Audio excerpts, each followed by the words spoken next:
Welcome to the Fatigue Files, a podcast that explores fatigue conditions from as many angles as possible while pushing the boundaries of thinking about fatigue as a signal to the 21st century and beyond. Cutting-edge thinking, practical strategies, thought-provoking explorations.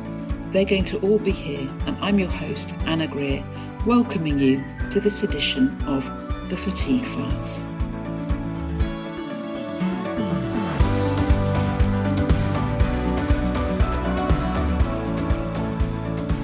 Hello everyone, a very warm welcome to another edition of the Fatigue Files podcast, and I'm delighted today to have with me Katherine Elizabeth Anker, who is a MindBody coach. She has a research background in specifically around consciousness and integration of consciousness and embodied knowing, meaning making, language, that kind of thing. But she also has a much longer multidisciplinary background in a range of areas. And she had to begin to really see how this landed when her son got MECFS. And that really brought her into a very different kind of conversation with her own theoretical and disciplinary engagements. So today I'm really keen to explore with you, Katherine, what that journey was, what the kind of insights are that you're developing from this very close relationship with your son's process, and how that's informed your own work as a MindBody coach, what it is you offer people. So a very warm welcome. Thank you. Yeah. Actually, I myself am very sensitive, and that's also why I was working around consciousness and embodied consciousness, because I needed a vocabulary and experience, and I needed to share with others this part of life and this part of my experience of life, so that's sort of like what led me into the field and the way I approached it. Also with an education before my research background that was very embodied, very much about learning different musical things, but learning through integrating your body actively in the learning process. So that's kind of like my background. And then when my son came home, and I quickly realized he was so sick and he couldn't even sit up right, and he couldn't hardly walk. And I quickly realized that there wasn't so much help to get from our official health institutions, from the doctor, who didn't really understand also what was going on. And I had a friend who is very conscious and very well educated, who had MECFS also. She did teach me some things about this condition. So all of this together, I gradually moved into a deeper understanding of MECFS. And I have such a broad and a little bit unusual background. So I'm also a nutritional therapist, and so I studied also an anatomy and now I'm lacking the English word, but anatomy, physiology, and learning of different diseases. So I also have this background, and in my PhD I integrated also biological and biophysical elements, because that's how I could reach this kind of subtle body embodied intelligence that I was feeling inside myself. If Brilliant. That makes sense. Yeah, it does. That's a really fantastic journey. It sounds like what you did was over time, you experientially and intellectually unfolded layers and layers that you ultimately found were kind of webbed relationalities of the self, and that there's a way of attuning very deeply to our embodied, vast, arguably more than human intelligence.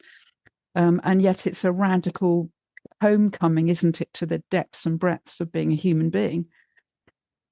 So I'm wondering, Katherine, if you could put in a nutshell, like if there is a way of distilling the heart of the insight that you've reached on this journey and watching your son's journey, what would that be? Like for people listening, when they kind of go, well, what's the jewel here? What's my invitation here? What would you say to such a person?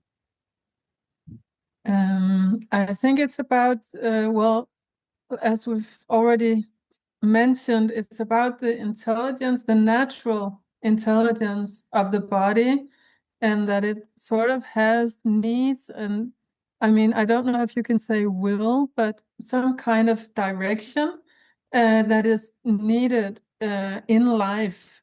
And of course, it's to connect to the nature of our own bodies and realize that we don't know everything yet, and maybe ever. We don't know everything about how this body works and what its messages are, and which is the same with nature in general. And there's also a connection between the body and nature. And then it unfolded differently in me and in my son, because to me, I had to always tune into my body in order to just exist.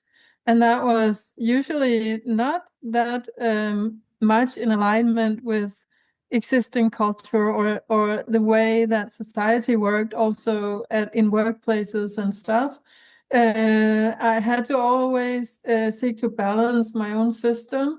And so from that, I can extract also that it's something about stress. It's something about authenticity also. It's something about non-authenticity evoking stress in the system, and us being a little bit blind to it, or having blind spots, as we say in my country, blind, maybe blindfolds in a little bit of way, because we have been culturalized into not noticing, especially at the more subtle level, and taking seriously what the body is communicating, both through sensations and also through emotions, and gradually learn to not identify with them, but to see them, to listen to them, to understand that they are intensities in the body that are communicating what does the body need in order to make this energy intensity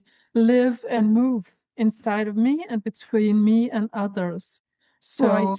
Yeah. yeah, so yeah. So what I'm hearing there is the key invitation is to a kind of profound self-attunement as an embodied being, and as profound attunement to somatic languages, we could call them, the way in which the body in multiple ways, I love that word you used, intensities, that there are like these pushings, pullings, clenchings and loosenings that are a highly intelligent and mobile language of the body. And it seems to me that what you're saying to people is the central invitation is to find practices and ways of being that allow you to tune into that without being overwhelmed by it, without identifying with any given intensity, but being a space for it. And that attunement is what allows a kind of relaxation in the communicative system itself, because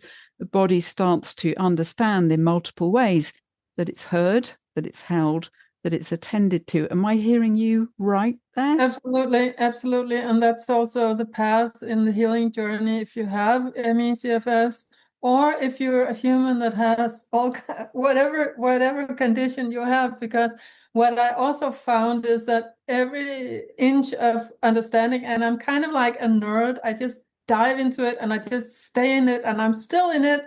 And what I found is that it's not just about MECFS.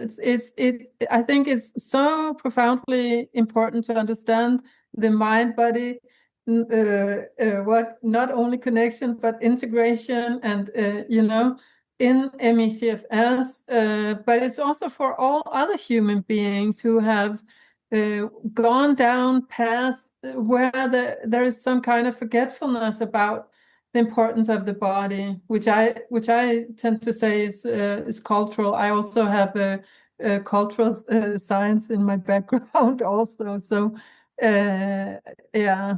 So Yeah, I agree. I think for me, and I don't know if you'd agree with this, I kind of feel that MECFS and related complex chronic conditions are precisely because of fundamental mismatch between the evolutionary intelligences of the body and the way that it evolved millennia before there was even a human neocortex to speak of, and how contemporary life worlds are structured in terms of things like junk light exposure, poor nutrition, bad sleep practices, and all the rest of it. And the body is a system or an assemblage of enormous complexity, a multitude of intelligences that are moving intelligently and have, as I think you've implied in a conversation we had before, even the cells have a kind of agency of their own. Like there is a kind of agentic quality that runs through all these things. And that sounds really complicated, but boils down to some very, very simple things, which is just aligning in very simple, basic, disciplined, cheap, inexpensive ways with this ancient intelligence, seeing sunlight early enough in the day, making sure there's true dark at night, making sure that you're not ingesting toxins and all that sort of stuff. And so it is, as you imply, a homecoming to what it means to be a human at all. It's far more than MECFS or long COVID. It's like the MECFS, we're kind of like canaries in the mine because we've got systems that have been sensitized, but there's no difference between us and an athlete ultimately in terms of what we need to do in order to flourish as a human being. So that we're just more sensitive, more limited. Our system's got a higher allostatic load, say. And so coming back into homeostasis, as you're implying, this is about what it means to be human. This is what it means to be a kind of human material body in a material world and to live in a way that is just sensible at the end of the day, grounded and realistic. So what have you discovered, you and your son together, on this journey about the practices central to his journey into healing? Because you've mentioned in another conversation how well he's doing. And that his self-attunement is a key element of that. So I'd love you to speak to that and how that informs your healing work. Yeah, I can say shortly that without going too much into depth in his personal situation, that he used to be a ballet dancer already. He's very young, but he's already had a whole life almost, a whole career. So he used to be a ballet dancer, and then he became an actor and went to the state acting school. And so in the acting school, I mean, at the ballet, it's very strict and disciplinary, but in the acting school, it's a little bit more research into yourself as a human being in order to learn how to act different parts. And he also got into Eckhart Tolle, and slowly he went into Buddhism, Thich Nhat Hanh, and so he and he went to a silent retreat also for 2 weeks in the mountains of Portugal.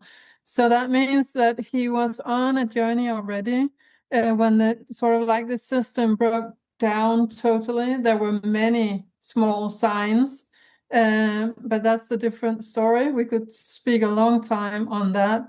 But then the total system broke down, and so he he didn't understand it. We had to learn to understand the ME condition, and also to get a little bit out of thinking that, it's a disease, you're ill, and also quickly getting out of the idea that you can never get well and all this. But then he has been listening to his innate body understanding, that's just how he is. He changed the room. He changed the living room into like a healing space and put up many little calligraphies with these small stop running, or the be happy now, or the moment is now, life is now, and these many kinds of things. He also put up pictures of us when he was small with his brother, family pictures. And I noticed that because he rented a room at my sister's now, but before he moved, he removed those pictures also. And I find it like this intuitive journey of moving back into childhood And something happened in that process. Then he moved to my sisters to feel that he lives by himself now, that he sort of moves away from home. But there, I think for a whole year, there's been lots of somatic practices through Plum Village app that has some really great somatic practices where you move into also the different organs, and you also end up thanking your different organs, even if you're in this illness or this, what do you call it, in this condition with these different symptoms. But he innately knew that he had to, this thing about not fearing, not paying too much attention to the symptoms, sort of like, oh, this is happening. Oh, I'm feeling this right now. And then just being with it, that was innate in him. Mm. And then he has gradually moved towards small walks and small dancing sequences. Yeah, I'm so that's kind of like where he's at. We also had to leave, like he was getting the IV treatments. We went to a private doctor. We did all these things like with loads of supplements, and so we've been through that, and he's not taking that many supplements anymore. It's like very reduced because the body just couldn't handle all that. So it's for him, it's a journey. And while he's been on his journey, I've been on mine, really understanding or trying to understand and feeling into this situation with Emmy, which I see as a kind of severe stress. And I see many other different kinds of stress conditions. And that's what I work with the clients with. So I tuned more into also the connection between understanding or small narratives, feeling, and the particular symptom. Right. So I'm struck there by a couple of things. One is your understanding around stress, which I'd like to explore a little more, because that could mean many, many different things. And the other is that thing that you just said, there's an element of self-narration that seems to be part of the way of attuning or managing a relationship with not just the symptoms, but also the body in which the symptoms are feedback. So perhaps we could start by, you said MECFS, you see it as kind of a complex around stress. How do you imagine or construct stress in that matrix of connections? I see it as when some of the bodily systems, especially the nervous system, but also, of course, immune system, digestive system, circulatory system, move out of homeostasis, and that in let's say, a well-balanced body, your systems are able to move in and out of homeostasis in a more flexible way. But in life, when we also see it from an evolutionary perspective, there are new stressors in our vicinity, like in society, as you said, the nourishment is not good enough. There's electromagnetic radiation, there is too much light from the screen, too much information. So it's all of our systems. It's also the mental capacity and the intellectual capacity. It's also the capacity for holding emotions, which many people are not trained in these days, because we don't really, I say we, but in society, we don't really find it so important. And also there's too much identification with emotions. So it's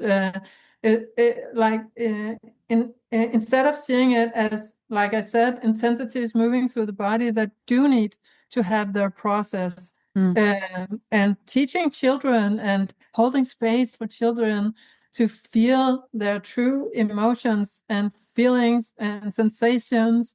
Many times they're able to, but there's not a language, there's not a like this small society around them nobody talks about it, nobody really listens maybe, so it sort of like gets down into the subconscious again.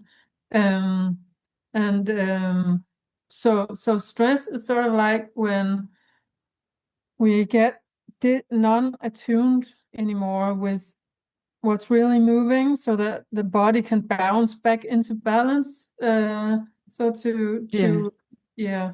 So what I'm hearing, and you must tell me if I've got this wrong, there is a sense of misalignment, but it seems to be operating at many, many different levels, including just in terms of material connection with toxins or whatever. And the key there in what I'm hearing you say is there's a loss of flexibility. There's a kind of rigidity, a brittleness, which we know associates to things like overwhelm. Because obviously, if we're flexible and capacious, we don't get overwhelmed. We merely expand to make space for, and we're able to be flexible. So I'm hearing you say there that stressors come into play most perniciously in relation to something like MECFS when the overall system at any level, mentally, emotionally, physically, loses its capacity for responsive flexibility and adaptation and kind of gets stuck in patterns of rigidity. Is that what I'm hearing? Yes, that's a big part of it. This is my philosophy. This is not, factual, but I think there's also an element of subtle consciousness that needs to integrate into the body, and also that we don't. I'm generalizing, but that there isn't a space where this can become natural for a person. So that if it gets blocked through living your life in a particular way, you don't get to integrate the next level of consciousness, because to me, consciousness is also what it's in the body. It's what the body sort of What the body develops. is, right? What the body is. So it's not intellectual, Yeah. but it wants to integrate. So it's both the bouncing in and out while reacting to stressors and integrating. Okay, there's this stressor in my life. How can the overall system live with these stressors in a unique way? But how can it also integrate whatever wants to integrate of consciousness of life in a way? Because I see a close connection between life and consciousness. Yeah, I mean, I think that's a kind of invitation into expansion and depth, isn't it? It's a kind of invitation to be more aware of the kind of weird, wonderful miracle of what's emerging as ourselves, and ourselves in relationship to other selves, which is always a really interesting invitation. So you mentioned as well this kind of idea of storytelling, self-storytelling about what's going on. Where does that fit? And in terms of your own healing practice, how do you work with that, and how do you encourage clients into a greater sense of their own flexibility, their own capacity for that kind of responsive agency of a healthy system? Many times it's connected also to getting to know a little bit better your own stress reactions, and then I can use the polyvagal approach, like if you're in fight, flight, or if you're in freeze, or if you're in rest and digest. Usually your thought patterns change, and we all have experience with this. Maybe we don't notice in everyday life, but also if you are stressed and you are maybe disappointed, you emotionally, and your thoughts are starting to produce and reproduce around this feeling, and maybe in relation to a particular person. And then when you sort of like you have the resolve this anger intensity, your little narratives around this person change. And so to get a little bit more acquainted with these reactions, and also to make them see it a little bit more objectively. So it's not really my identity. I'm not locked in hatred towards a particular person, but it's something that just comes up, and to recognize which kind of narratives that come up. And when it comes to symptoms, it would be a same kind of process. So it's both that you can recognize which stage you're in. Also, if you're like in overall freeze state, and it's a lot of your day, or it takes a lot of space in your life to be in a freeze state, then what kind of thoughts, what maybe you are not that you don't have so much agency, maybe you don't have so much motivation. So to recognize these conditions in yourself is one part of it. And then also it's around symptoms. Then we have to move into a more intuitive way. And I know you talk about self-hypnosis, and I'm not trained in that, but I know that we sort of shift the kind of dialogue. We move, I speak slower, we move, like in the somatic practices also, so that it can, sometimes it just comes up. I encourage to find different words for your symptoms, for instance, in the experience of them, and that's also how language can play a role without this main work being intellectual. And I have to say a little thing also, because in my PhD I worked with people in art tech science, and most of them were artists. And that was because that was a space that allowed me to explore consciousness with methods that were not primarily from natural science and measuring everything.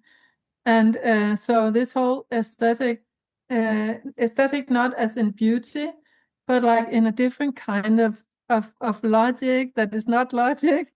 This approach I find is very valuable in this kind of work, and also in a way in understanding MECFS.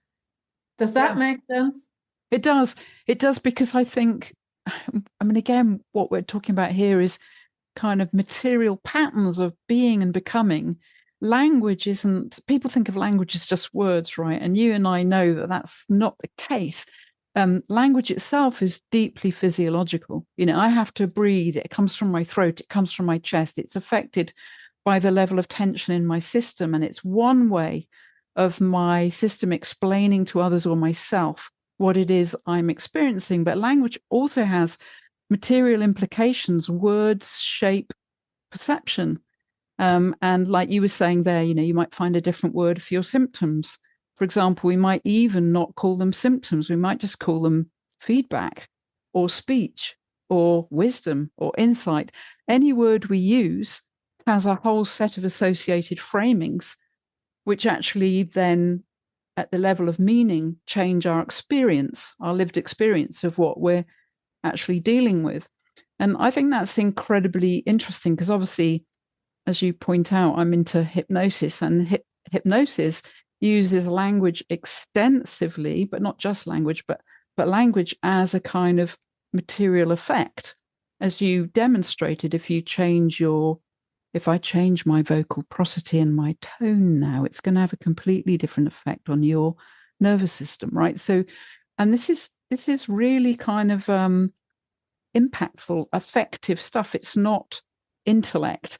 And I think a lot of people think of language as something we perform intellectually from the brain, whereas actually what we're talking about, what your view of language, my view of language, is infinitely richer than that. And it's kind of meaning-making practices that use linguistic forms. And it's very broad in that sense. Absolutely. And I find it very, very important, but also challenging to communicate, and not in sessions. I mean, it's good in sessions, but I also have a wish to communicate broader on both MECFS and the whole concept of stress and homeostasis and connecting to our nature. And that may sound like I'm not into the love and light spirituality kind of way of thinking, but Actually, I've been very, what can you say? It was part of my research also, and part of the work that I did those years was also, it had a concept of nature also, and all this evolutionary perspective also. So it's, um, yeah, it's not just like fluffy, but I think it's very important. And I also work with metaphors in my PhD. And the way that metaphors are formed from our physical experience, like we've talked about that also before with Lakoff and Johnson, which is also a contribution, I think, to this field. So I'd like to see this field not only explored, but developed, actually, to see it developing and beyond the natural medical sciences. And it's not because I don't I want to condescend or anything around medical doctors or these old disciplines, but in my research, I also work with a transdisciplinary paradigm, not only methodologically, but paradigmatic. And I think it's very important to build bridges between these different kinds of disciplines. And that's also what some of these chronic conditions are showing us that we need to do to help, help assist, make a space for people who go through this as part of their development. I also learned very much to have so much respect for this kind of path, since it's not been my personal experience to be ill so far as part of my developmental journey, but I can see it so clearly in my son, how much this develops. How developing it is, and how in a way amazing it also is to consult your be able to consult your own body's intelligence and letting it lead, even for him, by intuition. But nobody taught him that. Yeah. I as someone who had it for 32 years, I wholeheartedly endorse what you're saying. I wouldn't wish it on anyone, but if you do have it and if you can respond to it invitationally and really take that invitation, it is profoundly transformative. And when we talk about intuition, what are we talking about? We're talking about the kind of ability to sense into non-cognitive forms of signaling and knowing, whether that's from our own fleshy embodiment or whether it's from the world we're moving through or someone else's fleshy embodiment. We're picking up non-cognitively, in a more than conscious way, signals that the cognitive mind can't quickly process because it's narrow. And I love what you said about the need for transdisciplinary thinking, which, for non-academics, you're probably aware that academic disciplines tend to exist in their own reality tunnels, their own silos, and they're like different lenses through which people look, and they accrete over time. They get layers and layers of sedimentation where the views within them can get quite locked into orthodoxies. And sometimes there are struggles within the discipline about what the orthodoxy is. And actually, that's healthy academic, kind of tension. We need that rub. But in the West, we have typically tended to categorize and fragmentize reality. And we see it in medicine with specialities in different areas of the body as if it's not one complex whole. And so transdisciplinary thinking in academia that trespasses across these categorizations is a really, really important development in academia, because there is no one way of looking. There's no one reality tunnel that is necessarily better than others. There are just better contingent explanations for now. And this emphasis that we've got here on kind of like being faithful to what the body's doing, the way in which the system is acting, communicating, is kind of getting at the idea that if you've got a really good idea of what's really here and you see its complexity, you're going to be more faithful to what it needs than if you have a simplistic, narrow explanation that is simple to understand but doesn't do the system justice. And that's where you get all sorts of forms of injustice that emerge from, okay, it's psychosomatic, it's all in your head, you're doing it, bad luck you. You end up with these very unjust outcomes when we think too simplistically, which is different from having the beauty of simplicity that embraces complexity but cuts through it with a kind of wisdom. And I think, Katherine, that's what we're saying. We want to see the complexity, but that complexity itself points to some fundamentally simple ways of being that are as ancient as evolutionary biology itself.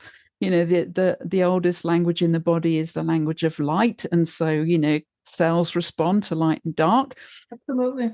And if we stop thinking about ourselves as cellular beings and we forget that, then we think it's just woo when we talk about light and dark, or it's a kind of brute biological thing. Whereas in fact, it's a system of great intimacy and intelligence, but boils down to some very simple practices. So I'm loving this, Katherine. I'm loving your emphasis on transdisciplinarity. I think that's really, really important. And what we're really saying here, folks, is there's more than one way to see this stuff.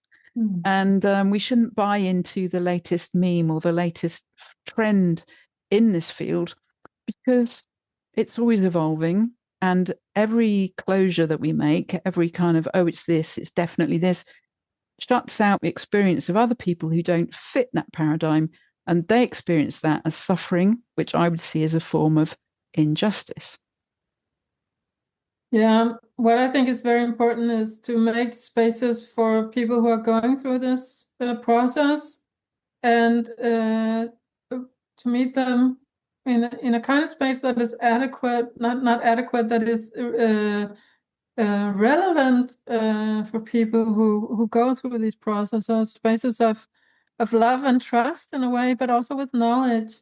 And but also in the broad sense of the stress, which I mentioned before, it's also for our future generations, and for all our children. I mean, in my country, there is a huge increase in both children and young adults who are really suffering, or in all kinds of ways, very that are very distressed. And it's not only about ME, it's also about multiple other conditions, and something like anxiety and depression. That's also a kind of stress. That's also a way that the system communicates stress to us.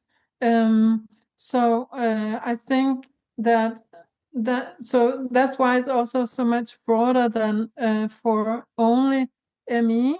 But I do think that there's a lot to learn from these experiences that people are sharing with ME. And I genuinely believe also in making this process much easier, much more bearable, let's say that, for people who are in that process and who are experiencing these symptoms. That's also what my son, many times he said to me, because he knows that I'm studying, I'm researching, I'm connecting, I'm networking, and he said, "But you're not the one who's going to have PEM, You're not the one who's going to feel this in your body." Of course, when he's my son and I'm this sensitive, there's a lot of empathy also at this body intelligence level that I don't feel the whole thing, of course, but I feel so much into it anyway. And I feel like I'm learning also at the embodied level, I'm learning about this. Yeah. That's really beautiful. I mean, that's a wonderful form of maternal love, and just simply being present to him from your embodied knowing, from your self knowing, and the sense of connection you have to him. I mean, it's wonderful to come across someone who's got such inordinate compassion and ability to attune to someone else's suffering, because so often what people with MECFS experience is that the people in their lives can't get it, and that's not a judgment on people, right? They can't get it because they haven't experienced it, but they don't necessarily have that capacity to hold space for it. they struggle, they might get impatient, they might make judgments. They themselves might suffer too because they're grieving the loss of, I think this often gets overlooked between partners because you hear people saying, oh, my partner's quite demanding, but I think sometimes we don't stop and think about that partner, what they've lost, what they're No, going through. that's the whole thing. It That's what is. I could have needed. I'm now networking more, finding, but it's not that easy to find another parent with the same kind of situation and same kind of openness to recovery and mind-body approach to the whole thing. But I want to say a little thing about this, me feeling into him, because it's not only, that's not all he needs. And that's just a good perspective also for people who don't maybe have that, because I think because he moved to my sister and she doesn't have that kind of, I mean, she's a different kind of person, a much more materialist, much more basic. But I do think that although it's been hard for myself emotionally, I do think that this kind of simple materiality in everyday life without the depth of the emotional connection with your mother, in his case, also is helpful. It's Totally, helpful to make especially, everything basic, yep. but safe. Yes, absolutely. And there comes a point with our children when they have to mature into a very different relationship with us. And we mothers, we mothers have to allow and facilitate that. And it's a really interesting transition, isn't it? That Yeah, child adulting. I know, but what I wanted to emphasize with it is this deep understanding, or like my sensing deeply into his process, or my researching into MECFS. It is not something that I ever need to impose on him. You know, Yeah, totally. it's very important that this only is space holding. So Yes. I can use my competencies with other people if they want it, if they need it, if they want to pay for it and move into this kind of relation. But it's very important to not impose because he needs to have his own process. Yes, And absolutely. the space with my sister, which is more basic and material, there is no one who understands. But she also, it's not like she discards his situation. She takes it seriously, so she does believe in it. I Mm. know that many people with MECFS, they're not believed for a long while. And that was the case also with the friend that I had for many years with this condition. It took her many years to even find out that this condition could be the ME condition, and also a long time for any kind of help or understanding from the outside world. Yes.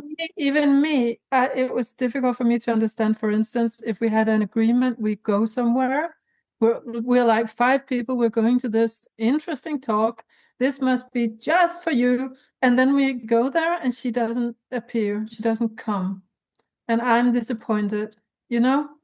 And she didn't explain to me. So I understand also the impact it can have on relations. I can even feel it with my son, because he can't, he's brilliant in keeping up the relation, I think, but it's also difficult when you're in Definitely that. is. Yeah, it's Yeah, definitely challenging. I know for myself when I was ill, I got into the habit of saying to people, I'm notoriously unreliable. It's not because I don't want to be there, it's because on the day I might not have the capacity. But yeah, even sometimes people will explain that to their friends or their family. And then, you know, I think it was Hart said humans have limited altruism. There's that yeah, sense of, yeah, you can understand, but you can still feel pissed off in a yeah, situation. And that, I guess that's the same for all relationships. It's just that with MECFS, you've got that fundamental fact that someone's capacity is moving underneath them in a way they mm, can't predict and they certainly can't always control. And yeah, sometimes it's really simple. I remember years and years ago, my mum, bless her, coming to visit me. And I lasted 20 minutes before I had to say, I'm really sorry, Mum, I have to go to bed. And that felt bad for me. And I'm sure it felt bad for her. And, I hear this from clients a lot about the relational challenges of navigating this. But what I think is so beautiful about what you've described is I think your son, in a way, has the best of both worlds, because there's a kind of boundedness with him being with your sister. He's grounded and he's in this space where there's no great focus on it. But at the same time, he's got a mother who gets it as best as any human could get it, who isn't going through it. You get it, you're there, and you hold space for him in that sense. And so I think that's beautiful because it's very invitational on both. It's a lovely in-breath, out-breath situation for him that is fundamentally healthy. It's lovely. But I want to tell you that in this whole period, because there's the whole mother theme, and I'm not going to go much into it, but there is hurt emotions and everything involved in a situation where first he lives with me for 10 months and then he moves, and I'm worried, about his condition and them not knowing about the condition and knowing more and more about how to get better, and he doesn't want to listen, and all of this. But I just want to say that what I do with clients, I do with myself. I have to process emotions for this to work. So in this relational thing, but also, of course, he's so close to my heart that if I don't see him for a longer while, it hurts. It really hurts. And so I have to process these emotions also to when I see him, so that they're not too, it's not that it's not about that too much. Yeah. And that's what I want to say to people also going through these things relationally because the person, there should be more knowing out there about the caretaker or the relative, the person who loves the person with ME. And there are hurt feelings, no matter if you're ill or not. There are hurt feelings, but so there people who are relatives also need to work with themselves. Can work with themselves with the same kind of methods that are used for healing in general. Yeah. Again, that's a lovely invitation, isn't it, into maturation, expansion, and evolution as human beings, and kind of to recognize this relationality that runs all the way up and down again, all the way down to cellular complexes, all the way up into all sorts of embodied actions, and all the way into our human relations. And then beyond that, into social and cultural constructs. I mean, it's the relationality, that the qualities of that, and the need to understand that and to see, the whole assemblage of, people at home with each other. The non-ill partner is as involved in that assemblage as the ill partner, and there has to be, I think, it would be useful if in our community people had more understanding for some of the partners or the family of those who have MECFS, because I hear quite a lot of natural frustration from people with the illness. Totally natural. I'm not judging it. I absolutely get it. I've been there myself. But I think this context of relational care that embraces everybody in that matrix is so important. I think that's a good way that to end this, not that I want this to end, but no, we are on time, so that's good. I know, but I think that's for one. Now I also have systems thinking as my education, and so to see the whole family and relational thing as a system, like a family system, and the whole family system is affected by MECFS. So I think consciousness about it can help a lot to just understand what's going on, and that everyone is kind of like part in it, and how are you in the best possible way a part of this. But also I'm thinking one thing that could have been so good, which happens on Facebook and in Raylan's group, is community. And I don't have the answer, so that would be an open question. How can you make community for people who are in the midst of the MECFS process? Because it's so lonely. but also there's not so much energy to socialize. If there were, then you would have your social network still. Yes. Yeah, that's a challenging one, isn't it? Especially if you're severe. Yeah. And you're at the stage where, you're really bedbound, not coping with light, sound, and any relational effort is too much. Been there, done that, got the t-shirt. It's not, as we said, this is a complex thing, and I wouldn't wish it on anyone.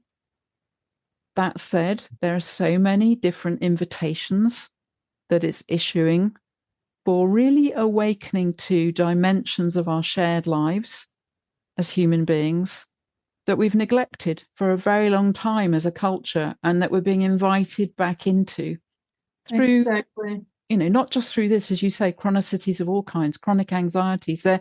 It's all signs of a fundamental mismatch, a loss of resilience, a loss of capaciousness, a loss of connection, as thoroughly natural embodied beings. And there's just so much richness in there for us to explore together. I think so. Hey? Absolutely, yeah. Yeah. But because shortly, I think also my experience in my network, you can call, of acquaintances and friends and stuff, more could have been done. And I know, that's also a whole thing about, I'm into compassion. And I think that something like just sending, you could, for instance, that's an idea, just send a small SMS here and now, a loving message, a message of hope, or whatever, however you would frame it, to the person. If you know there's such person in your network, why not? It wouldn't take that much. I think compassion does not take a lot. It's just a skill. Yeah, I think that's a really good invitation. So, people, we're going to end here with that beautiful invitation to perhaps think of someone, one or two, or just one person who's struggling with this. Even if you yourself are in this journey, but you know of someone else who is, to send one simple, encouraging, nurturing text. A lovely practical suggestion, Katherine. Thank you so much for this conversation. I'm going to stop recording it, but I'll come back and say goodbye to you properly in a moment. So thank you so much on behalf of everyone listening.